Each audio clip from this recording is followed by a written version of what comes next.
Bon, on oppose continuellement les zones rurales aux zones urbaines. C'est une bêtise absolue. C'est une invention qui projette une division dans le peuple qui ne sert strictement à rien. Les situations sont à 80% les mêmes. Je veux dire, même déserts médicaux, même manque d'installations collectives, même difficulté à accéder à des équipements sportifs, etc., etc., etc.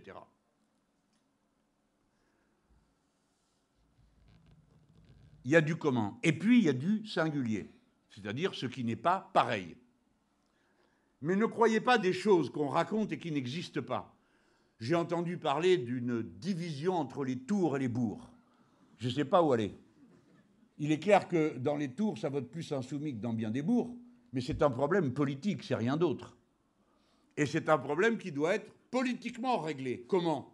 En réalisant l'union, pas en inventant des divisions qui n'existent pas. Quelle est la grande différence entre la zone urbaine et la zone rurale? La grande, la première, la plus importante, c'est la mobilité. C'est ça le plus gros problème qui existe dans la ruralité et qui n'existe pas de la même manière dans la ville. Mais croyez-moi, enfin, il y en a quelques-uns dans cette salle qui ont aussi vécu dans des banlieues. Dans la mienne, là où j'étais conseiller général, il y a longtemps, il y avait des très beaux appartements pas loin de la station de métro. Le pied, non? Peuplé de pauvres. Parce que le fils de HLM mettait tous les pauvres au même endroit. D'accord? Et quand il fallait aller faire les courses, pas de bus, pas de bagnole. Donc, une famille sur deux allait à pied, 1 kilomètre, avec un caddie, qui se trouvait là comme par hasard, faire les courses et revenir avec. Voilà. Les problèmes de mobilité existent aussi en ville. Je pourrais vous emmener dans des quartiers où vous avez des jeunes gens qui ont 20 ans, 21 ans, ils habitent à 20 km de Paris, il y a le métro, ils n'y ont jamais mis les pieds à Paris. Il faut prendre les problèmes comme ils sont et arrêter d'inventer des divisions. Alors évidemment, la division, tout ça, elle sert à la fin à me faire dire Mélenchon méprise les campagnes. Dites-moi voir pourquoi je les mépriserais. Et qui parmi nous aurait du mépris pour ça? Moi, j'ai habité au village, donc je peux vous dire une chose que certaines d'entre vous, et certains savent comme moi, c'est que ce n'est pas toujours le bonheur bucolique d'être enfermé à 200 où tout le monde regarde ce que fait tout le monde. C'est bien, ça crée des liens, mais ça crée aussi des pesanteurs. Donc on arrête de se raconter des histoires de bobos à propos de la campagne. Hein, parce que faire des rêves bucoliques, c'est pour ceux qui n'y vont pas. La vie à la campagne est comme partout ailleurs, mais comme on est de plus près, eh bien, tout devient beaucoup plus prééminent. Mais je voudrais vous dire, mesdames, messieurs, que ceux qui vous servent des numéros sur la ruralité vous prennent pour des... Oui, exactement. Aujourd'hui, j'ai lu ce qu'ont raconté quelques-uns des vôtres, là, de votre coin. Attends, c'est quelle page? La voilà.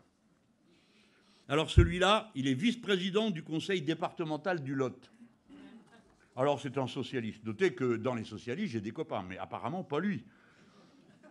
Il faut, nous dit-il, d'une voix qui mérite qu'on retienne son attention pour les problèmes qui existent, il faut repartir du réel, des problèmes des gens.